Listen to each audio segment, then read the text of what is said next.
I hope it's not just with a voice of joy, but a heart of joy that we gather here to worship today and to share our commitment together. Each of you should have received in your bulletin when you came in a commitment card. You should have also received that in the mail this week, and I hope that you have taken time to give prayerful consideration to what your response is going to be. A little bit later, we will close out our worship with the theme that we have been focusing on this week, or these last few weeks, Be Thou My Vision. Helen Keller once said that it is a terrible thing to see and not have vision. She was talking about vision of the heart, vision of dreams and passion. But this morning, without my reading glasses, I don't have vision either, so I'm going to put those on and share a few remarks that God has given to me to share with us.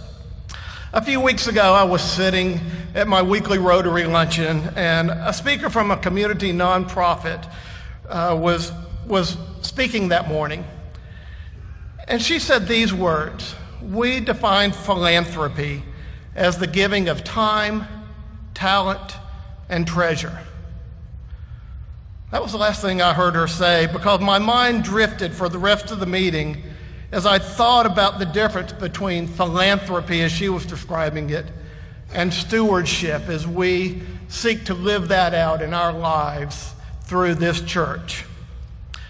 I mean, after all, we do use much of the same language: time, talent, treasure. Those were her words that day, but if you've paid attention over the recent weeks, you've followed the theme of the campaign or read the bulletin inserts that the Sykes have written for us, the language sounds familiar, if not identical. Is stewardship just a fancy way, a churchy way that we dress up philanthropy? Is stewardship just a way that the church tries to get us to open our wallets and make a contribution? Well, some might say so, but I believe there's a key difference. What makes stewardship different is that it's more than just giving. It's investing. It's investing your time. It's investing your talent. It's investing your treasure. Most importantly, it's investing your life. Investing is an act that we do when we are looking for and expecting a positive future return. Many of us invest over the years in retirement accounts that we hope will take care of us long after we stop working. We invest in many things in our society. Many of us invest in homes. And I can promise you, none of the people that I've sold homes to over the recent years have wanted to lose that investment. It's something that they do, that we all do, in hope and expectation of a positive future return. Investing is something that requires sacrifice today in order to gain a reward tomorrow. In our deacon retreat earlier this fall, we spent some time talking about our vision for the future of God's church at Wyuka. There were many comments, but two in particular struck me. One was a desire to hear the voices of children, laughter filling the halls on Sunday morning. We had a taste of that just last week as the children's choir led us in worship. The other comment which deeply resonated with me was a dream to see God's hand moving in the lives of our youth, even to the point that some might sense a call to vocational Christian ministry. What are your expectations? What are your hopes?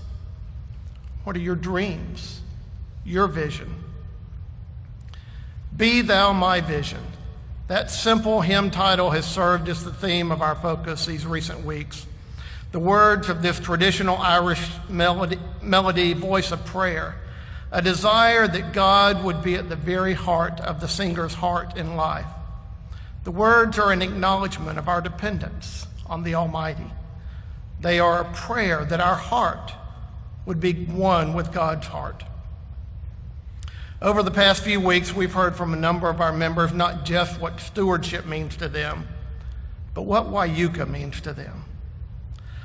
I hope that you have given thought to what Wayuka means to you. In just a little while, we will have the opportunity to share our commitment to Wayuka for the coming year. As we enter this season of Thanksgiving, my prayer is that you will give out of a sense of gratitude for the blessings that you have. My prayer is that your commitment will be more than just your treasure, but it will be your time and your talent.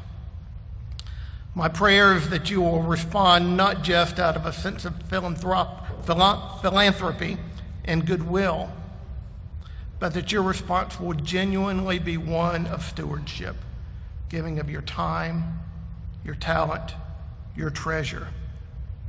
A response motivated by the investment of your life. What is your vision? It's been said that a vision without action is just a dream.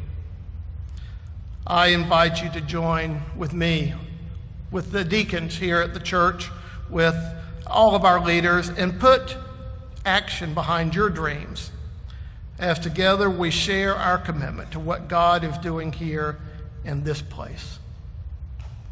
Be thou my vision.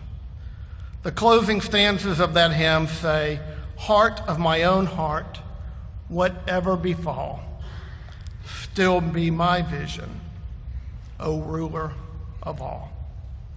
May that be our prayer. May that be our vision for God's church here at the corner of Peachtree and the world.